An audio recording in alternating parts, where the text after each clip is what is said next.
Bihar board class 10th के English book panorama से आज हम लोग चैप्टर 4 करने जा रहे हैं। इस चैप्टर का नाम है what is wrong with Indian films.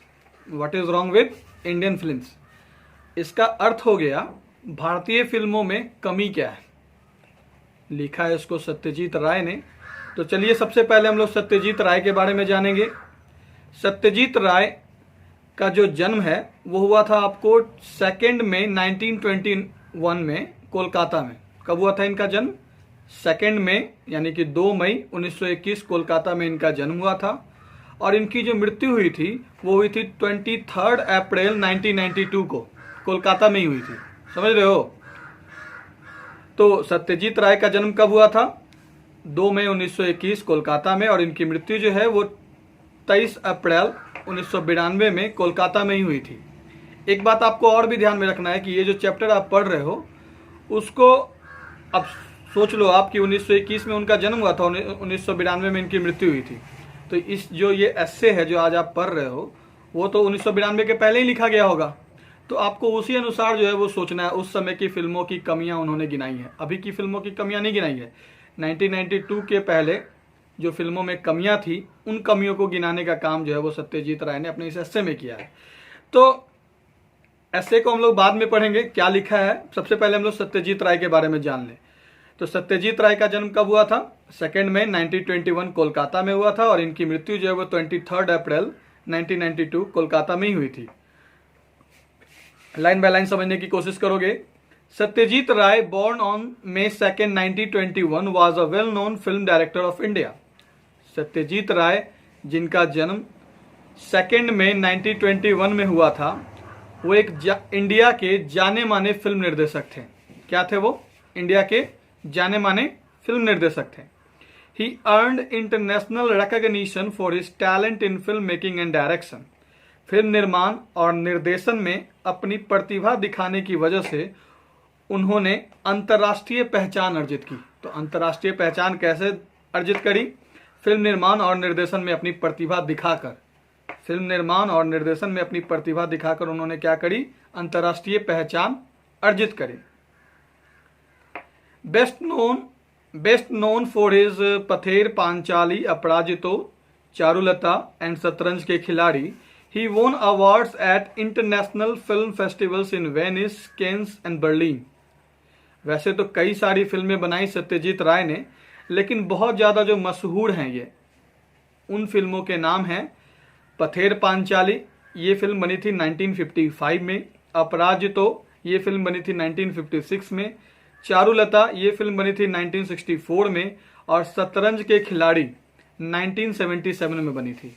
तो इन 4 फिल्मों की वजह से ये क्या है, काफ़ी ज़्यादा मशहूर हैं, विख्यात हैं। वेनिस में, केन्स में, बर्लिन में, इंटरनेशनल फिल्म फेस्टिवल्स में इन्हें कई सारे अवार्ड्स मिले।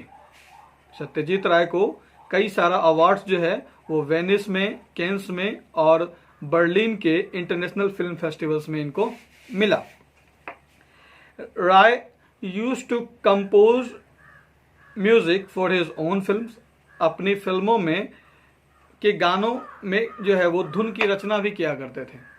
राय जो है वो क्या करते थे? कंपोज म्यूजिक, धुन की रचना भी जो है वो अपने फिल्मों में किया करते थे। He was also a story writer, Illustrator and a book designer. He was also a story writer, Illustrator and book designer. वो एक स्टोरी राइटर भी थे, कहानी लेखक भी थे, इलस्ट्रेटर भी थे, इलस्ट्रेटर चित्रकार को कहते हैं, एंड बुक डिजाइनर भी थे। बुक का डिजाइन करने का काम भी ये किया करते थे। Oxford University conferred on him an honorary doctorate degree, an honour which very few people have received. Oxford University ने इन्हें सम्मानित करते हुए डॉक्टरेट की डिग्री से क्या किया? नवाजा। डॉक्टरेट की डिग्री इन्हें दी, जो बहुत ही कम लोगों को मिला है। तो बहुत ही कम लोगों को ये जो डॉक्टरेट की डिग्री मिली ऑक्सफोर्ड यूनिवर्सिटी से, ऐसी जो डिग्री है इनको ऑक्सफोर्ड यूनिवर्सिटी ने सम्मानित करते हुए दिया था। In this present essay taken from his book Our Films Their Films, he examines the nature of our films and points out their defects. इस प्रेजेंट एसे में, ये जो प्रेजेंट लेख है जो अभी आप पढ़ रहे हो, ये उनकी किताब आवर फिल्म्स और देयर फिल्म से ली गई है। आवर फिल्म्स देयर फिल्म्स नामक एक किताब उन्होंने लिखी थी, और उस किताब का एक छोटा सा हिस्सा है जो लेख के रूप में आज आप पढ़ोगे। इस एस्से में जो है उन्होंने क्या किया है कि हमारी फिल्मों की प्रकृति, the nature of our films, हमारी फिल्मों की प्रकृति और हमारे फिल्मों की कमी को क्या किया है, उन्होंने परख कर कर बताया है। हमारी फिल्मों में कमी क्या है, हमारी फिल्में कैसी होती हैं, इन बातों को बताने का काम इन्होंने इस एस्से में किया है।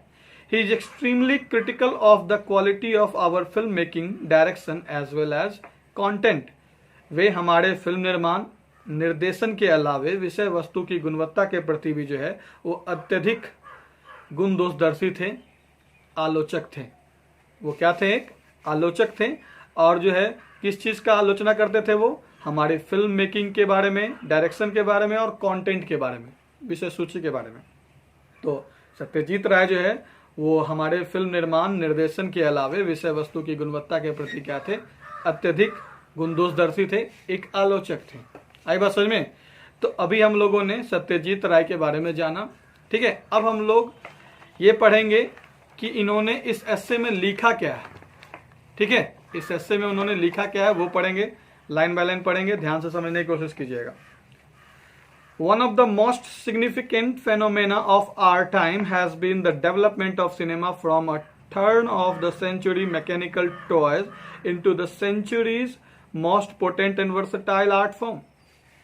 वो कहते हैं सत्यजीत राय कि हमारे समय की सबसे अत्यधिक महत्वपूर्ण फेनोमेना में, मतलब घटनाओं में, विकासों में, फेनोमेना जो है वहाँ पे मतलब घटनाओं है, और यहाँ पे घटनाओं का मतलब विकास है, जो सारी चीज़ें, जिन चीज़ों का विकास हुआ।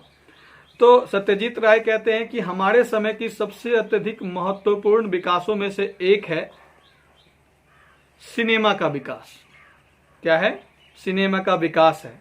क्या कहा उन्होंने? हमारे समय की सबसे अत्यधिक महत्वपूर्ण घटनाओं में से एक है सिनेमा का विकास। मतलब जो सारा विकास हुआ, जो सारा डेवलपमेंट हुआ, उसमें से एक सिनेमा का भी नाम आता है। From a turn of the century, यहां पर उन्होंने 20वीं सदी की बात करी है, बात समझ में रहे। तो नए शताब्दी के शुरू होते ही जो फिल्मों के निर्माण में मशीनी प्रयोग शुरू होने लगा, इससे फिल्में जो है वो प्रभावशाली और बहुमुखी प्रतिभा दिखाने वाली हो गई। बहुमुखी प्रतिभा मतलब बहुत सारे टैलेंट को जो है वो फिल्म में दिखाया जाने लगा। और ये संभव कब हो पाया? जब मशीनों का प्रयोग जो है वो फिल्म निर्माण में होने लगा। बात समझ में रहे? जैसे कोई आप नॉर्मल वीडियो बनाते हो और उसमें इफेक्ट डाल के बनाते हो, तो इफेक्ट कहाँ से आता है? मशीन से आता है ना। तो सत्यजीत राय कहते हैं कि हमारे समय की सबसे अधिक महत्वपूर्ण विकासों में से एक है सिनेमा का विकास। नए शताब्दी के शुरू होते ही, 20वीं शताब्दी की इन्होंने बात करी है, नए शताब्दी के शुरू होते ही फिल्मों के निर्माण में मशीनी प्रयोग शुरू होने से फिल्में जो है वो क्या होने लगी? पोटेंट होने लगी, प्रभावशाली होने लगी और बहुमुखी प्रतिभा दिखाने वाली हो गई, वर्सेटाइल हो गई। वर्सेटाइल आर्ट फॉर्म का इन्होंने क्या कर लिया? रूप ले लिया। किसने? फिल्मों ने। और ये कैसे संभव हो पाया? मशीनों के आने की वजह से। आई बात समझ में? फर्स्ट पैराग्राफ समझने में कोई दिक्कत नहीं कि उन्होंने क्या कहा? हमारे समय की सबसे महत्वपूर्ण घटनाओं में से एक है सिनेमा का विकास, और नई शताब्दी के शुरू होते ही फिल्मों के निर्माण में मशीनी प्रयोग शुरू होने से फिल्में जो है वो क्या हो गई? पोटेंट हो गई, ज्यादा प्रभावशाली हो गई और बहुमुखी कला दिखाने वाली हो गई। ठीक है, ज्यादा से ज्यादा कला को दिखाने का काम फिल्मों में किया जाने लगा। Today the cinema commands the respect accorded to any other form of creative expression. It combines in various measures the function of poetry, music, painting, drama, architecture, and a host of other arts, major and minor. It also combines the cold logic of science. तो सत्यजीत राय क्या कहते हैं कि आज cinema जो है वो creative expressions के किसी भी रूप के प्रति इज्जत दिखाने की बात करता है। मतलब उन्होंने ये कहा कि आज फिल्म में जो है वो रचनात्मक अभिव्यक्ति का कोई भी रूप अवश्य होना चाहिए। फिल्में जो है वो क्या होनी चाहिए? क्रिएटिव होनी चाहिए, कुछ रचनात्मक, कुछ अच्छा दिखाना चाहिए, कुछ पॉजिटिव एनर्जी वाली चीजें दिखानी चाहिए। तो क्या कहा उन्होंने, आज जो है वो today the cinema commands the respect. Command the respect का मतलब होता है इज्जत दिखाने का आदेश देना। तो आज जो है वो सिनेमा जो है वो रिस्पेक्ट दिखाने की बात करता है किसी भी तरह के क्रिएटिव एक्सप्रेशन के रूप को लेकर। मतलब उन्होंने ये कहा कि आज सिनेमा जो है वो किसी भी तरह के क्रिएटिव एक्सप्रेशन के रूप के प्रति इज्जत दिखाने की बात करता है, इज्जत दिखाने की बात करता है, इज्जत दिखाने को लेकर क्या करता है, हमें निर्देशित करता है। मतलब फिल्म में रचनात्मक अभिव्यक्ति का कोई भी रूप तो अवश्य होना चाहिए, किसी न किसी तरह का क्रिएटिव एक्सप्रेशन तो जरूरी होना चाहिए। तो फिल्म क्या करता है, क्रिएटिव एक्सप्रेशन के किसी भी रूप के प्रति ध्यान देने की बात के प्रति क्या करता है, हमें निर्देशित करता है। It combines in various measures the function of poetry. आज फिल्म के क्रिएटिव एक्सप्रेशंस में कौन कौन सी चीजें शामिल हैं, फिल्म में जो है वो आज क्या क्या चीजें जोड़ी जाती है, तो poetry, music, painting, drama, architecture और बहुत सारे छोटे बड़े आर्ट जो हैं, छोटी बड़ी कलाओं का जो है वो कलाओं का जुड़ाव जो है, कला को जो है जोड़ने का काम फिल्मों में किया जाता है। इनफैक्ट घिसा पीटा जो साइंस का जो उत्साहीन तर्क है उसको भी जो है वो फिल्मों में जोड़ा जाता है। आई बात समझ में। अब आगे उन्होंने लिखा है, India took up film production surprisingly early. India took up film production surprisingly early. The first short film was produced in 1907 and the first feature in 1913. By the 20s, it had reached the status of big business. तो क्या कहते हैं सत्यजीत राय कि India में आश्चर्यजनक रूप से फिल्मों का निर्माण जो है वो पहले ही अपना लिया। इंडिया में फिल्म निर्माण जो है वो पहले ही शुरू हो गई, आश्चर्यजनक रूप से जो है वो पहले शुरू हो गई। जो पहली जो लघु फिल्म बनी थी, छोटी फिल्म 1907 में बनी थी, और पहली जो रूपक फिल्म बनी, फीचर फिल्म, बड़ी फिल्म, वो बनी कब, 1913 में। और 20s के अंत होते होते 20th सेंचुरी का मतलब 1991 से लेकर के 2000 ईस्वी तक के बीच के, तो 20s के अंत मतलब 20वीं शताब्दी के आखिरी दशक तक ये जो है इसने बड़े व्यवसाय की अवस्था तक ये जो है फिल्में जो है वो क्या हो गई, पहुंच गई। आप देखो ना आज के डेट में फिल्में जो है वो करोड़ों में बिजनेस करती हैं, है ना। तो उन्होंने कहा है इस पैराग्राफ में, थर्ड पैराग्राफ में, कि इंडिया में जो है वो इंडिया ने फिल्म प्रोडक्शन अपना लिया सरप्राइजिंगली। पहली जो छोटी फिल्म बनी थी, लघु फिल्म जो बनी थी वो बनी थी आपको 1907 में, और पहली जो रूपक फिल्म बनी वो 1913 में बनी। और 20s के अंत आते आते तक जो है इसने बड़े व्यवसाय की अवस्था को जो है वो बड़े व्यवसाय की अवस्था तक ये पहुंच गई। फिल्म निर्माण जो है वो बड़े व्यवसाय की अवस्था तक पहुंच गई, मतलब बड़ा बिजनेस होने लगा। समझ में आ रहा है बात। It is easy to tell the world that film production in India is quantitatively second only to Hollywood, but for that is a statistical fact. उन्होंने क्या कहा है कि ये आसान है कहना कि मात्रात्मक दृष्टि से, संख्या की दृष्टि से देखा जाए तो हॉलीवुड के बाद जो है वो बॉलीवुड का स्थान आता है। इंडिया में जो है वो मात्रात्मक रूप से अगर फिल्म की बात करी जाए, फिल्म की संख्या की बात करी जाए, तो हॉलीवुड के बाद जो है वो इंडिया का दूसरा स्थान आता है फिल्म निर्माण में। फिल्म निर्माण में जो है इंडिया में फिल्म निर्माण जो है वो सेकंड नंबर पे है। हॉलीवुड के बाद जो है पूरे वर्ल्ड में सेकंड नंबर पे इंडिया का नाम आता है। ये संसार को कहना आसान है कि जो इंडिया में जो फिल्म प्रोडक्शन है वो मात्रात्मक रूप से हॉलीवुड के बाद दूसरे नंबर पे है। पहले नंबर पे कौन है, यानी कि हॉलीवुड मतलब इंग्लिश फिल्में, ठीक है।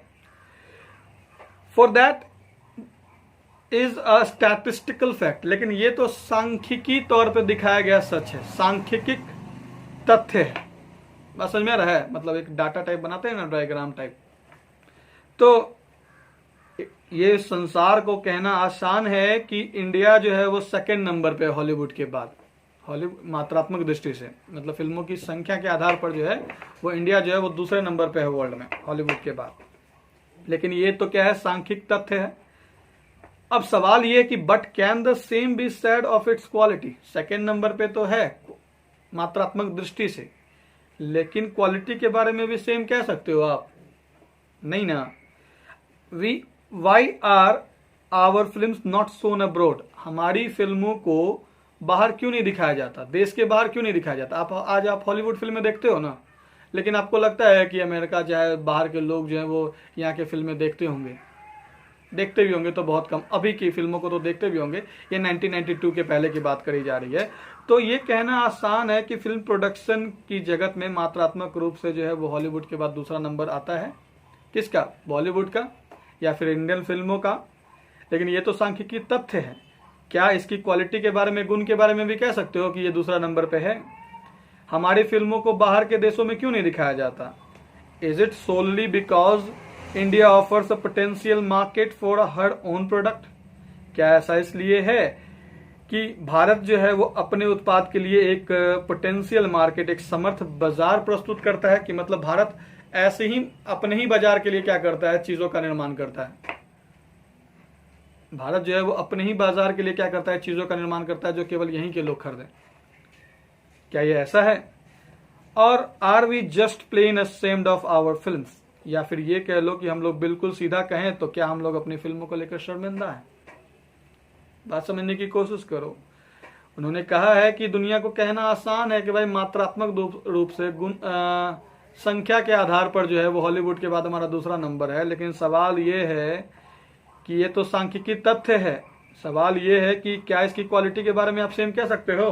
क्या हॉलीवुड जैसी इसकी क्वालिटी है? हमारी फिल्मों को बाहर क्यों नहीं दिखाया जाता? क्या केवल इसलिए कि भारत जो है वो अपने उत्पाद के लिए, प्रोडक्शन के लिए जो है वो एक पोटेंशियल मार्केट, समर्थ बाजार प्रस्तुत करता है? या फिर ये कह ले कि हम लोग सीधा सीधे अपने फिल्म को लेकर शर्मिंदा है? अब आगे उन्होंने आंसर देने का काम किया है। To anyone familiar with the relative standard of the best foreign and Indian films, the answers must come easily. अब सत्यजीत राय कहते हैं कि जो लोग भी फॉरेन फिल्म्स और Indian films, best foreign films और इंडियन फिल्म से वाकिफ हैं, मतलब जो लोग दोनों किस्मों की फिल्में देखते हैं, हॉलीवुड भी देखते हैं और बॉलीवुड भी देखते हैं, जो लोग फिल्मों के रिलेटिव स्टैंडर्ड्स, मतलब जो उसका गुण है उसके आधार पर जज करने की ताकत रखते हैं, तो जो वैसा ही आदमी ना आपको अंतर बताएगा जब दोनों तरह की जो फिल्में देखेगा। तो सत्यजीत राय कहते हैं कि जो कोई भी परिचित है रिलेटिव स्टैंडर्ड से, मतलब सापेक्ष मानक से, फॉरेन फिल्मों के और इंडियन फिल्मों के सापेक्ष मानक से, मतलब गुणों से जो लोग भी परिचित हैं, मतलब वैसे लोग जो दोनों तरह की फिल्में देखते हैं, उन लोगों से आपको आसानी से आंसर मिल सकता है, उत्तर मिल सकता है। Let us face the truth, there has yet been no Indian film which could be acclaimed on all counts. Where other countries have achieved, we have only attempted, but that too not always with honesty. वो कहते हैं कि जो कोई भी सबसे अच्छी foreign फिल्मों और इंडियन फिल्मों से वाकिफ है, परिचित है, उसके सापेक्ष मानक से परिचित है, वैसे लोगों से आसानी से आंसर मिल जाती है।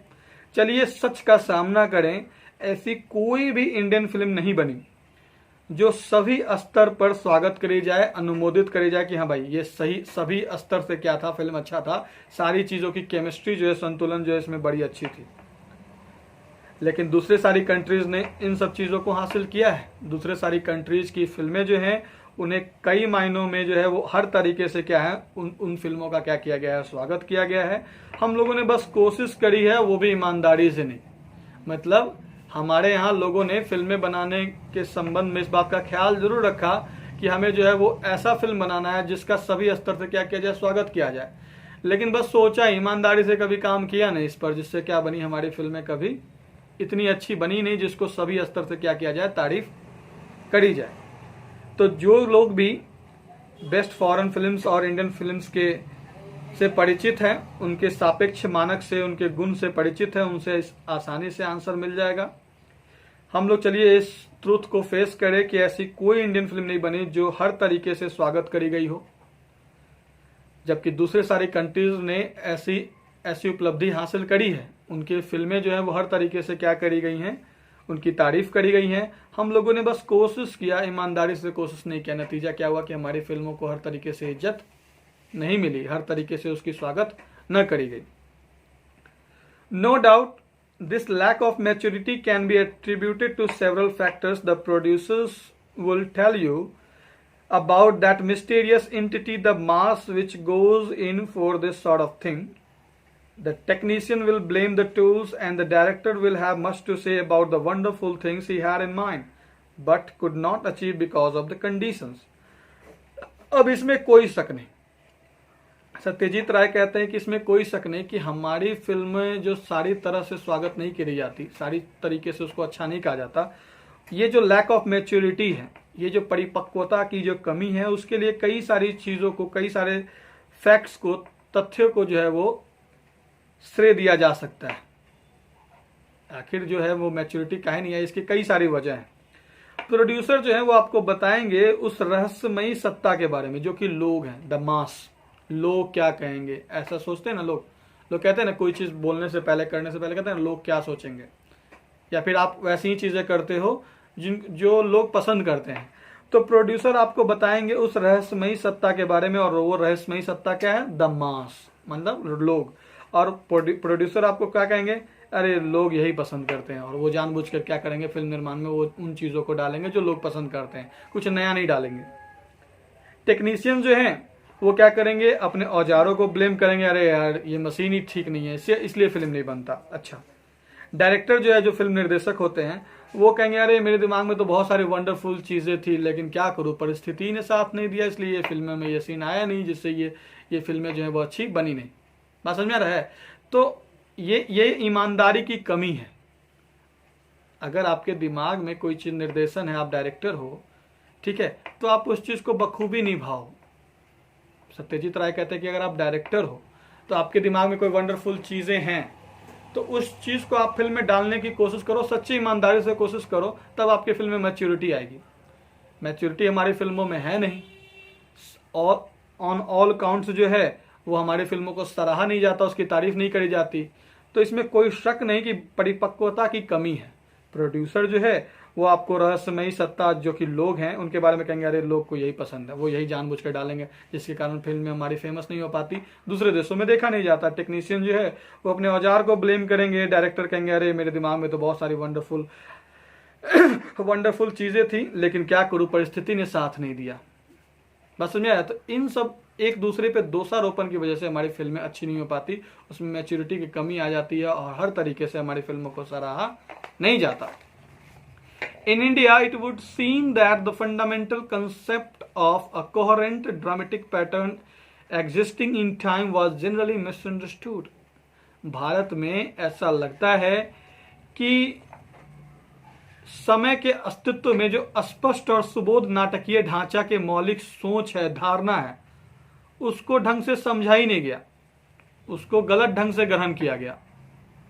मतलब fundamental concept of coherent dramatic pattern, ये समझो।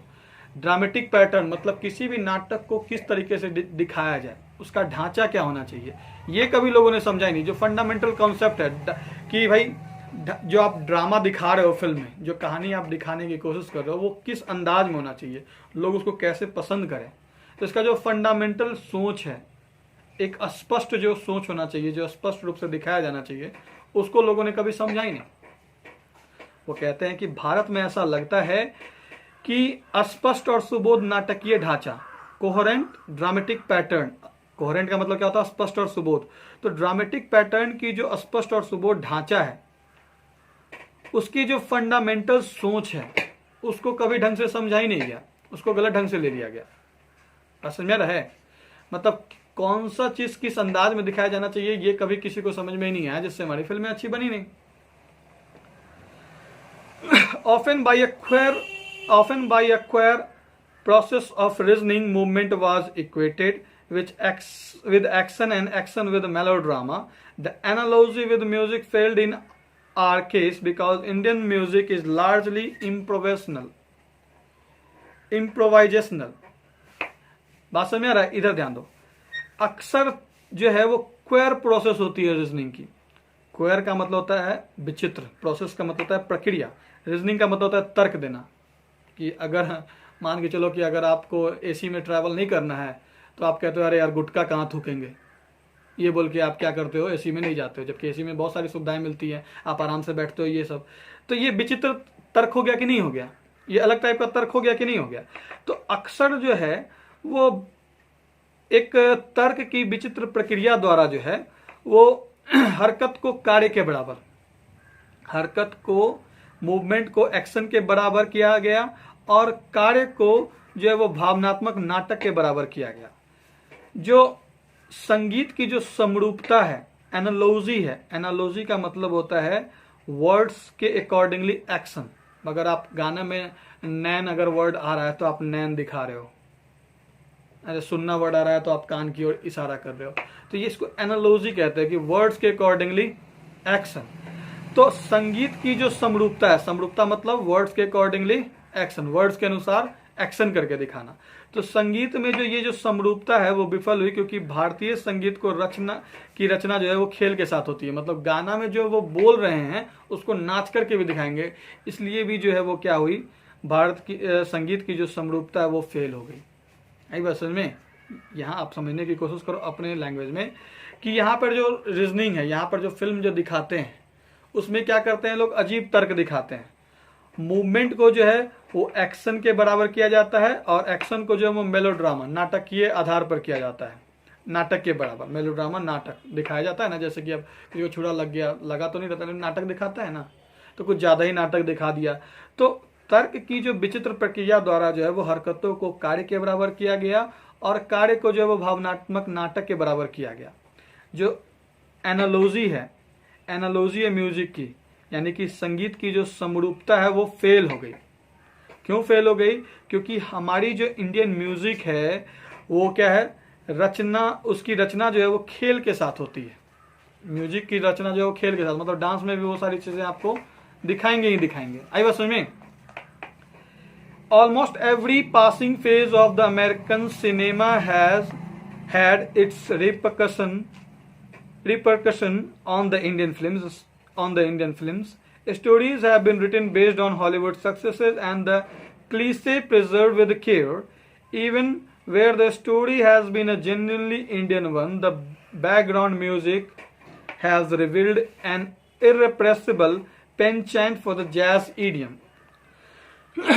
अब आगे कहा है सत्यजीत राय ने कि लगभग हर एक गुजरते हुए चरण का, हर एक पासिंग फेज का, हर एक गुजरते हुए चरण का, किसके चरण का? अमेरिकन सिनेमा के। अमेरिकन सिनेमा का हर गुजरता चरण, हर नई फिल्म की बात कर लो आप, उसका असर, उसका प्रभाव जो है, उसका रिपरकशन जो है वो हमारी इंडियन फिल्मों पर रहता है। स्टोरी जो है वो हमारे यहाँ आप देखते हो कॉपी करने का नियम है, कॉपी करी जाती है। हॉलीवुड में कोई फिल्म सक्सेस हो गया तो उसके आधार पर क्या करी जाएगी, बॉलीवुड की फिल्मों को लिखा जाएगा और जो क्लीशे है, जो विचारधारा है, जो पुरानी विचारधारा, उसको भी उसमें डाला जाएगा। मतलब कि आप ऐसे कह लो अपने लैंग्वेज में कि हॉलीवुड फिल्मों के सक्सेस वाली स्टोरी के साथ देसी सोच का तड़का लगाना। बात समझ में रहा है कि अब जितना भी ऑलमोस्ट सारी की सारी जो पासिंग फेज है अमेरिकन सिनेमा की, अमेरिकन सिनेमा का हर एक गुजरता चरण का असर जो है वो इंडियन फिल्म पे पड़ता है, इंडियन फिल्मों पे पड़ता है। कहानियां जो है वो हॉलीवुड में जो फिल्मों की कहानियां सक्सेसफुल रही हैं, तो हॉलीवुड सक्सेसेस के आधार पर यहाँ की कहानियां लिखी जाती हैं यहाँ की फिल्मों में, और जो पुरानी विचार है उनको बड़ी सावधानी से सुरक्षित रखा जाता है। मतलब इंडियन तड़का भी डाला जाता है। आप कॉपी कर रहे हैं हॉलीवुड को, लेकिन इंडियन सोच को उसमें डाल ही रहे हैं, बस समझ रहे।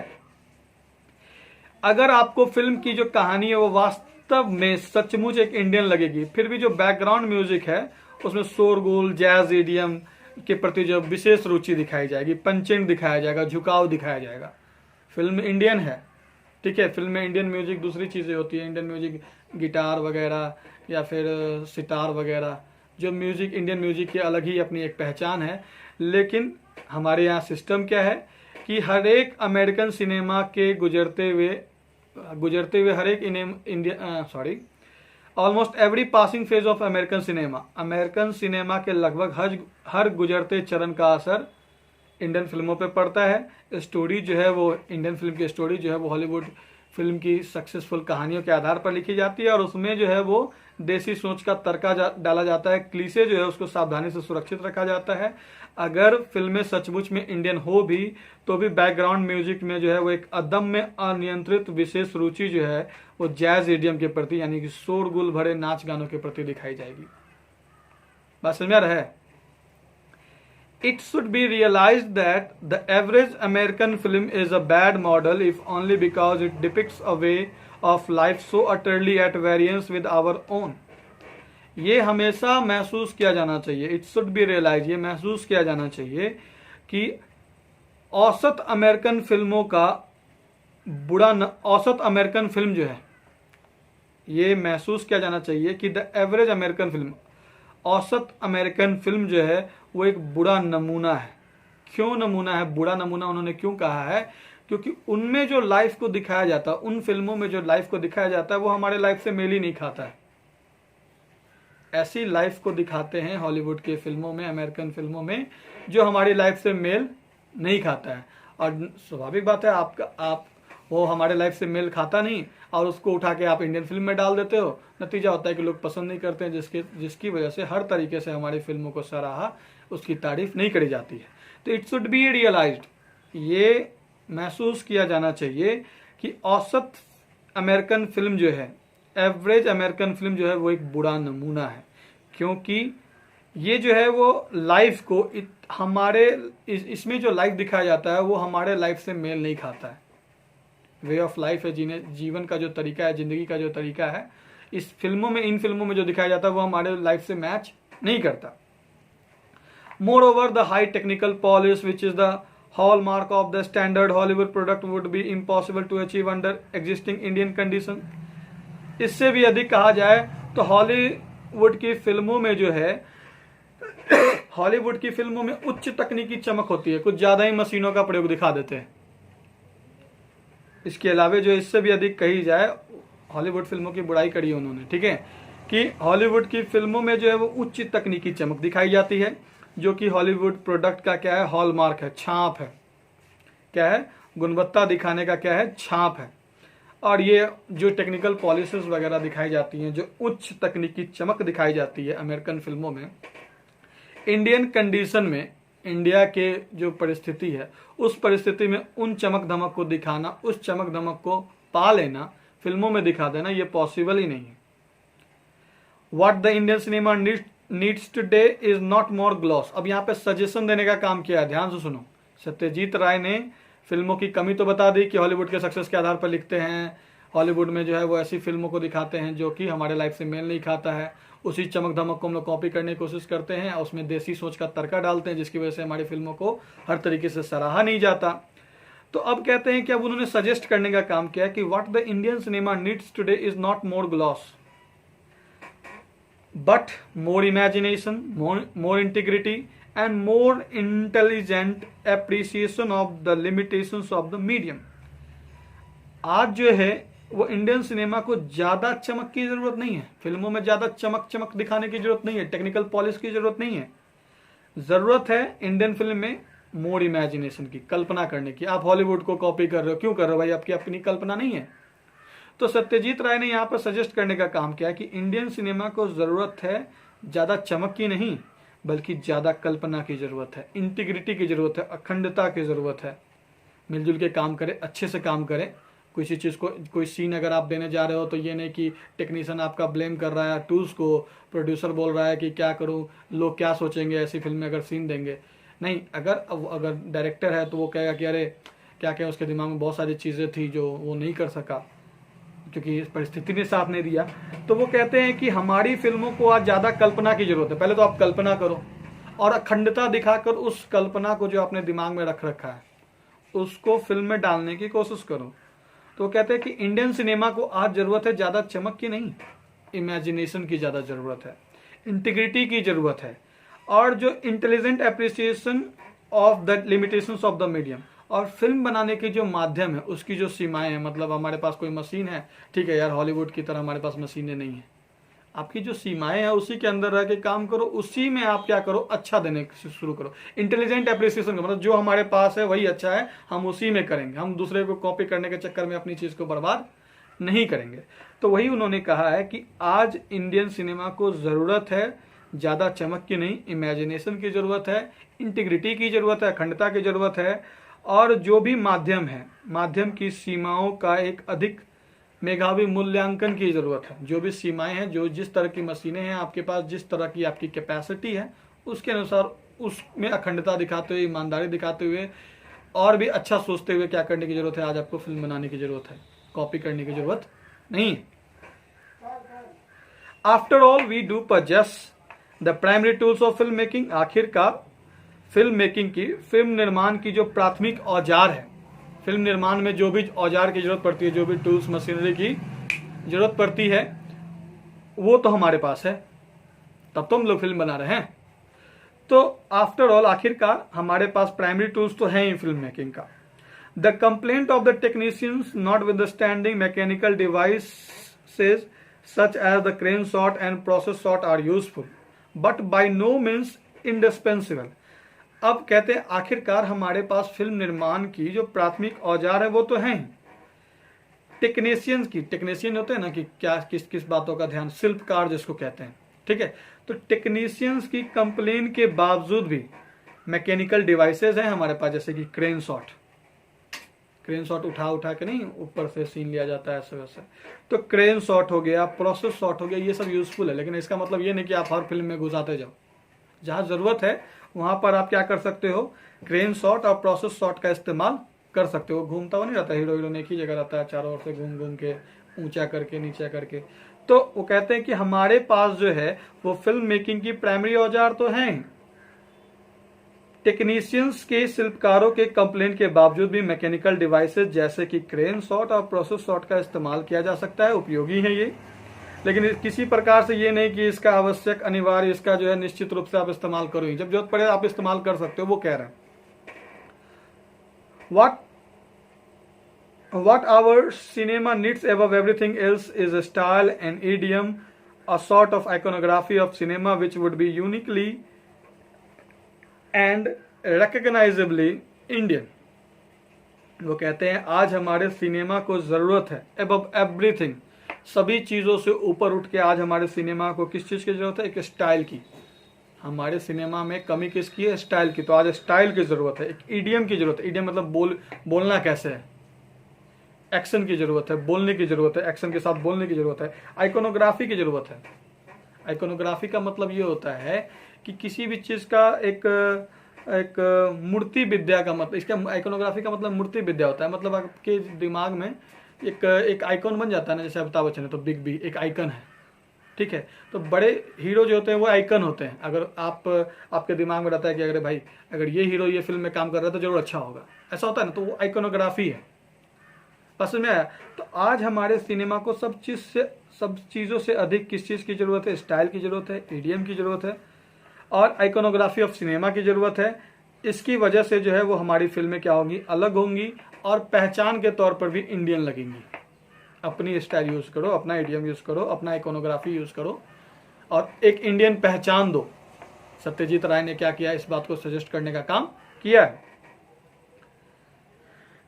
The majority of our films are replete with such visual dissonance, but the truly Indian films should steer clear of such inconsistencies and look for its material in the more basic aspects of Indian life, where habit and speech, dress and manners, backgrounds and foreground blend into a harmonious whole.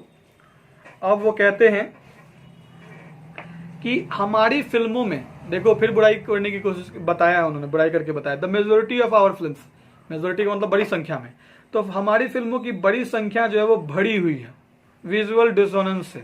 Replete जो होता है भरा हुआ होता है, और visual dissonance का मतलब होता है दृश्य विसंगतियों से, कुछ दिखा कुछ रहे हैं, एक्शन कुछ और हो रहा है।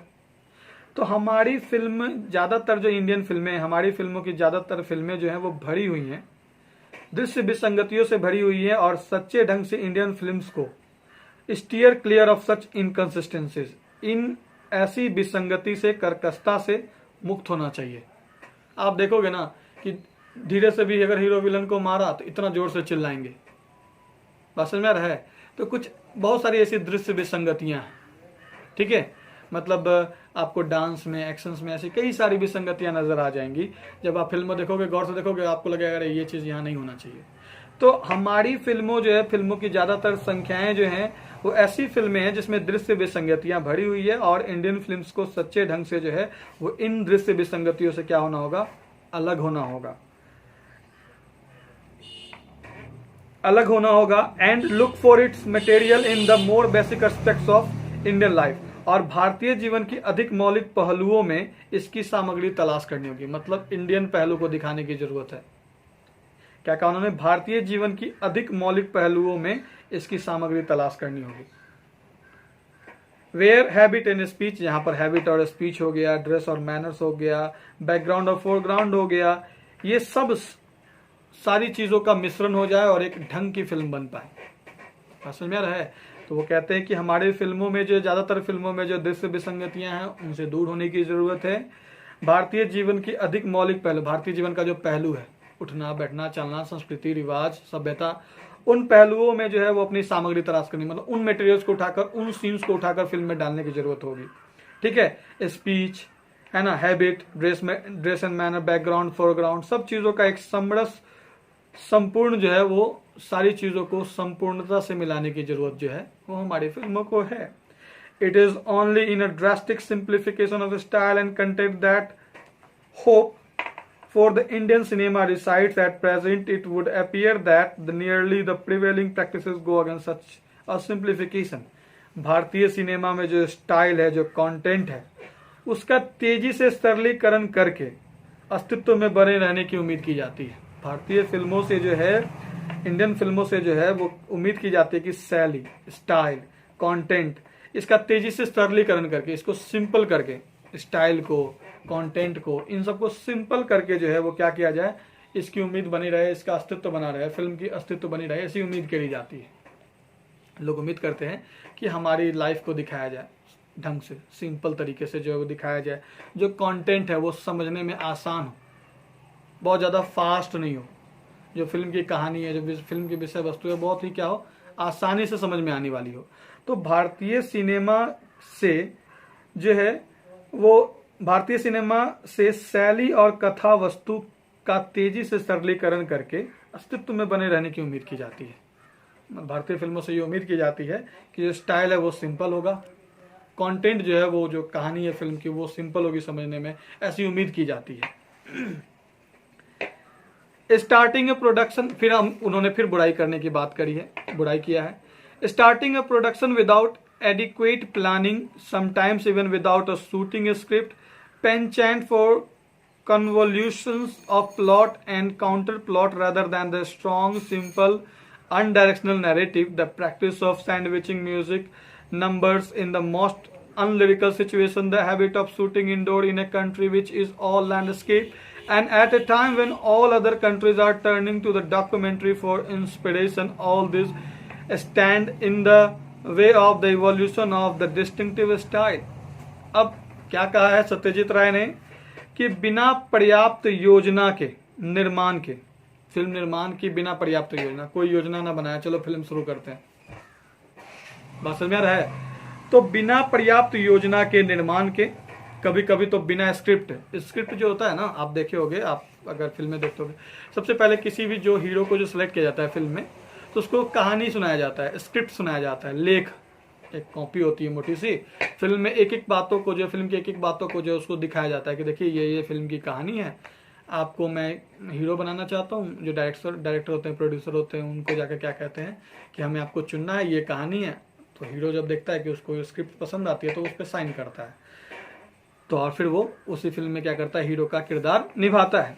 तो बिना पर्याप्त योजना के निर्माण, स्टार्टिंग ए production without adequate planning, adequate planning का मतलब होता है पर्याप्त योजना, तो बिना पर्याप्त योजना के फिल्म निर्माण प्रारंभ कर देना, कभी कभी बिना स्क्रिप्ट के फिल्म निर्माण कर देना, शूटिंग शुरू कर देना, ठीक है। पेंचेंट for convolutions of plot and counterplot rather than the strong, simple, undirectional narrative, the practice of sandwiching music numbers in the most unlyrical situation, the habit of shooting indoors in a country which is all landscape, and at a time when all other countries are turning to the documentary for inspiration, all this stand in the way of the evolution of a distinct style. तो वो कहते हैं कि बिना पर्याप्त योजना के film निर्माण, कभी कभी बिना स्क्रिप्ट के लेख के फिल्म बनाना, दमदार सरल एक ही दिशा में बढ़ रही कहानी के बजाय जो है वो प्लॉट और काउंटर प्लॉट पे अत्यधिक जटिल बना देना कहानी। वो क्या कहते हैं कि देखो, बिना पर्याप्त योजना के फिल्म निर्माण शुरू कर देना, बिना स्क्रिप्ट के शूटिंग शुरू कर देना, प्लॉट जो कहानी है या काउंटर प्लॉट है ना, कहानी है उसमें जटिलता ला देना, मतलब फिल्म की कहानी समझने में आपको प्रॉब्लम होने लगे तो जटिलता ला देना, है ना। स्ट्रॉन्ग सिंपल अनडायरेक्शनल नैरेटिव ना देकर, मतलब जो है वो एक सरल दमदार एक ही दिशा में बढ़ रही कहानी के बजाय जो है उसको जटिल बना देना, बीच बीच में जहीं तहीं अनलिरिकल सिचुएशन में जहां गाने की जरूरत नहीं है वहां भी गाना घुसा देना, घर के अंदर शूटिंग करना, मतलब अपने ही देश में शूटिंग करना, विदेश में जाकर के शूटिंग नहीं करना, जहां पे खाली लैंडस्केप हो, मतलब कोई बिल्डिंग विल्डिंग नहीं दिखा रहे हैं, कोई सीन सीनरी कुछ खास ऐसा नहीं दिखा रहे हैं, जहां पर उस समय ऐसी फिल्मों को बनाना जिस समय दूसरी सारी कंट्री जो वो डॉक्यूमेंट्री फिल्म बना रही है इंस्पिरेशन के लिए, कोई डिटेक्टिव स्टोरीज वगैरह। ठीक है, आप देखोगे कि इसको ऐसे समझ लो कि जैसे क्या होता है ना कि आप देखोगे कि ज्यादातर फिल्मों में क्या होता है, हीरो हीरोइन प्यार करते हैं, विलन हीरोइन को उठा के ले जाता है, हीरो बचाता है, फिल्म खत्म, बात समझ में आ रहा है। और डॉक्यूमेंट्री फिल्मों में क्या होता है कि एक साजिश दिखाते हैं कि भाई कोई नासा का सीक्रेट टाइप समथिंग, कुछ ऐसा आर्मी मिलिट्री इस तरह का कुछ एडवेंचर वाला काम दिखाते हैं हॉलीवुड में। ठीक है, तो वो कहते हैं कि फिल्म निर्माण बिना पर्याप्त योजना के, बिना स्क्रिप्ट के ही फिल्म का निर्माण शुरू कर देना, प्लॉट और काउंटर प्लॉट को जटिल बना देना, जबकि प्लॉट और काउंटर प्लॉट जो है वो स्ट्रांग होना चाहिए, मजबूत होना चाहिए, और सिंपल अनडायरेक्शनल नैरेटिव होना चाहिए, मतलब कहानी की जो लैंग्वेज है वो अनडायरेक्शनल नैरेटिव होनी चाहिए, मतलब ऐसा नहीं है कि वो उसको समझने में दिक्कत हो। तो फिल्म निर्माण की पर्याप्त योजना के बिना स्क्रिप्ट के शूटिंग शुरू कर देना, प्लॉट काउंटर प्लॉट को सरल सिंपल अनडायरेक्शनल नैरेटिव के बजाय उसको जटिल बना देना, है ना। अनलिरिकल सिचुएशन में भी, मतलब जहां पे म्यूजिक की जरूरत नहीं है वहां पर भी म्यूजिक घुसा देना, घर के अंदर शूटिंग करना, कुछ बड़ी सीन्स को नहीं दिखाना, कुछ बड़े बिल्डिंग्स को नहीं दिखाना, है ना। जब दूसरी सारी फिल्में जो हैं दूसरे देशों की जो फिल्में जो हैं उसमें डॉक्यूमेंट्री इंस्पिरेशन दिखाया जा रहा है, तो घर के अंदर शूटिंग करना, ये सब जो है वो फिल्म निर्माण के रास्ते में रोड़े हैं, इसकी वजह से हमारे फिल्मों को बाहर नहीं दिखाया जाता। There have been rare glimpses of an enlightened approach in a handful of recent films. IPTA's धरती के लाल is an instance of a strong, simple theme put over with style, honesty and technical competence. Shankar's Kalpana, an inimitable and highly individual experiment, shows a grasp of filmic movement and a respect for tradition. अब हमेशा बुराई नहीं किया है। अब जैसे उन्होंने दो फिल्मों की चर्चा करी है, धरती के लाल और कल्पना, वो कहते हैं कि हमारे यहाँ की कुछ मुट्ठी भर फिल्में हैं जिसमें प्रगतिशील सोच की दुर्लभ झांकियां है। हमारे यहाँ कुछ फिल्में हैं जिसमें जो है वो प्रगतिशील सोच की क्या है, दुर्लभ झांकियां हैं। आईपीटीए की धरती के लाल, आईपीटीए की धरती के लाल, आईपीटीए का फुल फॉर्म होता है इंडियन पीपल्स थिएटर एसोसिएशन। तो इंडियन पीपल्स थिएटर एसोसिएशन की जो मूवी निकली धरती के लाल, ये एक मजबूत नमूना है स्टाइल का, शैली, ऑनेस्टी और टेक्निकल कॉम्पिटेंस का।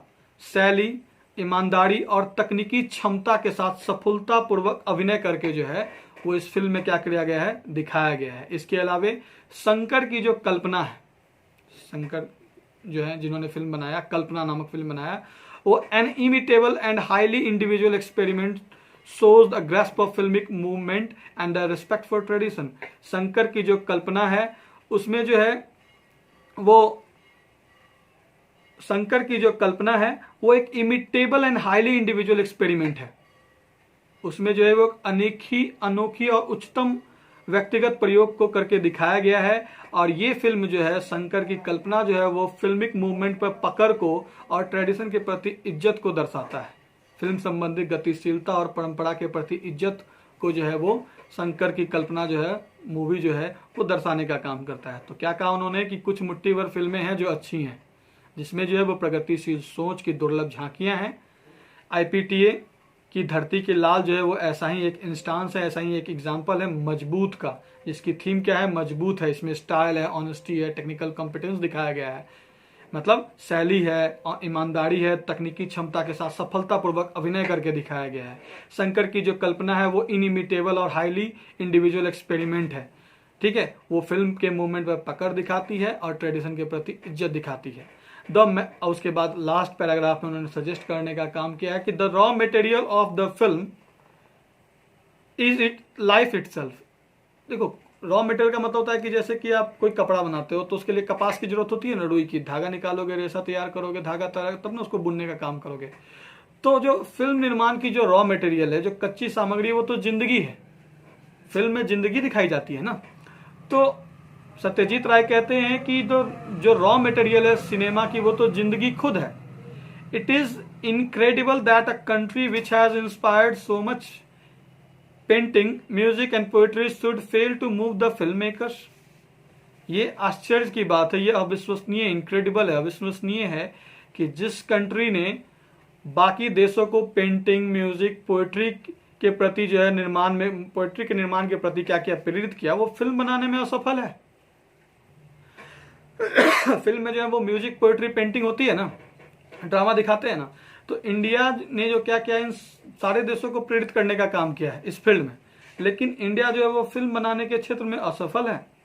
ही has only to keep his eyes open and his ears, let him do सो।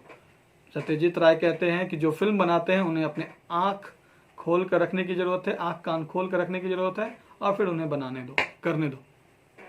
बस में तो इस तरीके से इस चैप्टर में सत्यजीत राय ने सजेस्ट करने का काम किया है कि हमारी फिल्मों को जरूरत क्या है, किन किन बातों पर ध्यान देने की जरूरत है। उन्होंने प्रोड्यूसर्स, डायरेक्टर्स, है ना, प्रोडक्शन, इन सब, ये सब जो गलतियां निकालते रहते हैं कि इन वजहों से हमारी फिल्में जो है वो सभी तरीके से नहीं सराई गई, उनको भी क्या किया है, टारगेट किया है। बोला कि नहीं, आपके पास जो है, जो भी लिमिटेशंस है, जो भी साधन, जो भी एक साधन है, उसका इस्तेमाल करके आप अच्छी फिल्में बनाइए। कॉपी क्या करें, क्यों करें कॉपी? कॉपी करते हो आप, और वो सारी परिस्थितियों को हमारी फिल्मों में दिखाना पॉसिबल हो नहीं पाता है।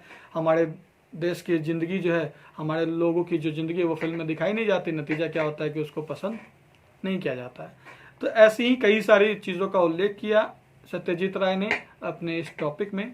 आप इसको ध्यान से समझो, रिवाइज करो, कोई दिक्कत है तो बोलो।